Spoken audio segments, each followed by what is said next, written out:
A paz, meus irmãos, tudo bem com vocês? Mais um vídeo para o canal Trombeta de Deus. Glória a Deus pela vida de vocês. Hoje nós vamos falar de um assunto muito importante. Nós vamos tirar um montão de dúvidas aí de vários assuntos que nós aprendemos errado, infelizmente, porque às vezes a gente não lê a palavra do Senhor, vai só ouvindo o que as pessoas vão falando e vem muita coisa desde antes, né? Muita coisa vem ali da Igreja Católica que ensinou como que era, que funcionava e passou para as igrejas protestantes depois, e ninguém, nem a Igreja Católica, nem o pessoal da Igreja Protestante visualizaram na Bíblia, né? Buscaram ali a verdade na Bíblia, mas o Senhor hoje tem levantado pessoas, e graças a Deus me deu graça para entender isso também, e tem outras pessoas que já falam a verdade, graças a Deus, né? Tem procurado dissipar toda a heresia, e é assim que Deus vai fazer no final dos tempos. Nós estamos já às portas, por isso que Deus já está levantando pessoas para dissipar toda a heresia, todo o erro no meio da igreja, né? E a gente sabe que tem muitos, infelizmente. Deus vai limpar a sua noiva, vai tirar aqueles que não são verdadeiros, aqueles que são apegados à heresia, ao erro, a doutrinas humanas, e vai aprender a olhar para a palavra. Irmão, o livro que você tem que olhar é a palavra de Deus, não é outra coisa. Ah, mas eu queria... Não, olha para a palavra de Deus. Você pode ter alguém para te ajudar a entender, às vezes a compreender alguma coisa que tem um pouquinho mais de dificuldade. Por exemplo, o canal aqui é um lugar de bênção para vocês, que a gente procura levar a palavra verdadeira aqui com muito temor, mas você tem que confrontar, você tem que ouvir a pessoa e correr para a Bíblia, tipo aqueles crentes bereanos e Atos, porque você tem que correr e ver o que a pessoa está te falando é verdade ou não. Você não pode ficar só no ouvir as pessoas falar e acreditar, porque senão vai dar ruim.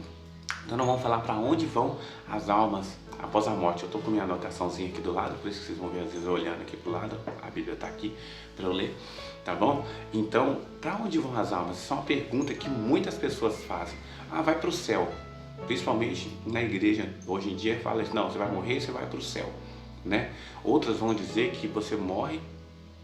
Algumas outras seitas aí vão dizer que você morre e está dormindo. Tipo assim, você está lá deitado e é isso aí, na sepultura, apagou ali e não tem mais nada até a ressurreição, né? Outros ainda que nem são cristãos, ateus, céticos, morreu, não tem mais nada, acabou, você passou, não tem mais nada.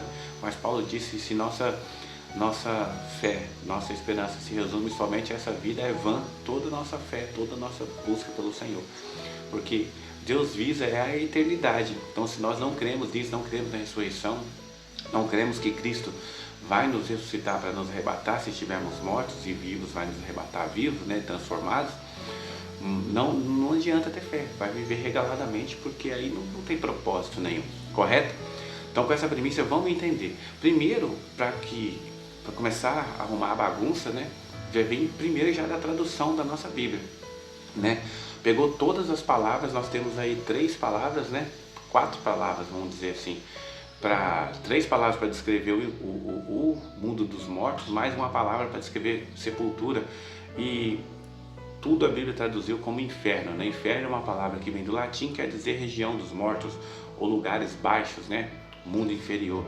Mas a Bíblia distingue, porque tem diferença. Lá dentro do Hades, Deus separou os compartimentos. Eu vou colocar algumas imagens para vocês terem uma ideia melhor aí conforme eu for falando, mas você vai ver que a palavra inferno, ela encobriu a revelação que Deus traz para nós, para você entender, e aí você fica no escuro. Se você não correr atrás para estudar corretamente, então você não vai ter. Então vamos lá, inferno então é uma palavra que veio depois ali dos romanos, do latim, eles veio colocando ali aquilo no meio, né? E foi vindo através da Igreja Católica e foi tudo traduzido como inferno. Mas você vai ver que vai ser no original, quando vai falar do mundo dos mortos, no hebraico é Sheol, certo? E no grego é Hades. É as palavras mais conhecidas que a gente tem, né? Você vai ver que Sheol, Hades, esse é o mundo dos mortos. Quando a Bíblia está falando, quando fala que Jesus desceu ao mundo dos mortos, lá falou desceu ao inferno, na verdade falou que ele desceu ao Hades. Essa é a palavra que está lá, certo? Então toda vez que você vê aí na sua Bíblia vai ser Hades, vai ser Sheol, e não só essas duas, porque quando fala Hades e Sheol está falando do lugar como um todo. Aí você vai ver que ainda tem a palavra Tártaro, que é um abismo mais profundo de todos, beleza? E tem a palavra Guiena. Essa sim é o lago de fogo, beleza? Então vamos explicar mais ou menos cada um aí. Então, se Hades e Sheol é a questão do lugar como um todo, a Bíblia fala de um outro lugar dentro do próprio Hades, mundo dos mortos, certo? Que é o Tártaro. Isso está lá em 2 Pedro, abre aqui, ó, 2 Pedro capítulo 2, versículo 4. Olha só, aqui vai estar traduzido na Bíblia, eu vou ler, você vai ver, vai falar inferno, mas aqui é a palavra Tártaro, se você puxar no original e depois você pode fazer, que é um abismo mais profundo do Hades, para você entender, como se fosse, o Hades está aqui, tem um lado, aí tem um abismo, faz tipo um lugar profundo, abre de novo e tem outro lado, então tem 3 compartimentos, um aqui, um profundo e outro aqui. Então vamos entender aqui, ó, o que Pedro está falando, porque se Deus não poupou os anjos que pecaram, mas havendo-os lançado no inferno, os entregou às cadeias, tendo-os lançado no Tártaro, no abismo. Os entregou às cadeias, prisão, né, da escuridão, ficando reservado para eles o juízo. Você viu essa questão? Olha só. Então, vamos ler outro texto aqui, ó. É Judas, capítulo 1, versículo 6. Olha só. O que está falando aqui, ó? E os anjos que não guardaram o seu principado, mas deixaram a sua própria habitação, reservou-os na escuridão e em prisões eternas, beleza? Até o juízo daquele grande dia. Então você vai ver que tanto Judas quanto Pedro estão citando, não é anjos que caiu junto com Satanás, não. É anjos que depois da criação, aqueles que namoraram-se das mulheres, aqueles gigantes, você vai ver na internet as pessoas chamando de nefilins, mas é aqueles gigantes, está lá no início da palavra de Deus, se eu não me engano, Gênesis capítulo 6, se eu não me engano, 5 a 6, está lá no iniciozinho. Então você vai ver que você vai ter detalhes dessa história, que a Bíblia conta muito resumidamente, chamando de filhos de Deus e filhos dos homens, lá no livro de Enoque. Você vai ver que lá no início, o livro de Enoque era válido, não aquela versão deturpada que tem por aí, tem umas 2 ou 3 versões, mas a versão de Enoque mesmo. Você vai ver que lá não confronta em nada a palavra de Deus, é muito bíblica. E até lá, os apóstolos, ela era válida como palavra de Deus. Depois do Concílio de Nicéia, porque a igreja, né, achou um pouco estranho, porque se você vê lá com o que se ensina hoje, você vai achar estranho. Mas lá te dá detalhes de como se deu essa questão aqui. E Judas e Pedro estão falando disso. Entendeu? Eles estão citando aqueles anjos que caíram, que pecaram, deixaram, para aí você ver que os anjos também têm livre-arbítrio, né? Você vai ver que isso tira a questão do calvinismo, né? Aquela questão que eles falam que Deus... Não, você vai ver que Deus não criou as pessoas para ser daquela forma, elas escolhem ser daquela forma, tanto que Deus estende a mão e dá a oportunidade do arrependimento, dá a oportunidade dela não fazer aquilo e praticar o que ela quer praticar, mas aí a pessoa escolhe, ela quer ir lá e fazer, certo?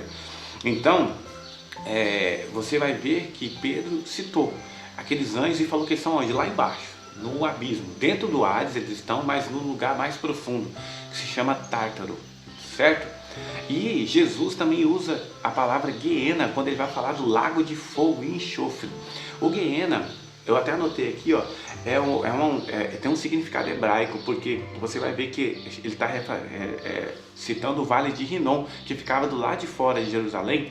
Era um lugar onde as pessoas jogavam cadáveres, restos de mortais, de humanos, de animal, todo tipo de podridão. Eles jogavam ali e eles jogavam enxofre para manter a chama sempre acesa, ou seja, ali sempre tinha fogo, tinha fumaça subindo e as coisas iam queimando, se destruindo. Ali Jesus usou aquele lugar para falar da destruição eterna, do lago de fogo. Ele usou aquele lugar como exemplo para os judeus entenderem. Então o Guiena é o lago de fogo, onde não existe ninguém. Ele não é o Hades, certo? Por que ele não é Hades? Lá em Apocalipse fala que no final, depois do trono branco, quando todas as coisas estiverem terminadas, né, a obra do Senhor, a morte, o Hades e todas as pessoas que não foram achadas livres da vida vão ser lançadas no inferno, que já foi inaugurado, também a Apocalipse está falando, pela besta, pelo anticristo e pelas pessoas que foram marcadas pela marca da besta. Então, ou seja, a inauguração do lago de fogo é lá com o anticristo e seus seguidores. Depois, o restante, a morte, o Hades, tudo. Lá tá falando a morte e o inferno, mas é a morte e o Hades. É porque na nossa Bíblia, como eu disse, traduziu tudo para o inferno. Vão ser lançados no lago de fogo. Então esse é o lugar separado que está reservado para Satanás e todo aquele que vai servir a ele. Não tem ninguém lá.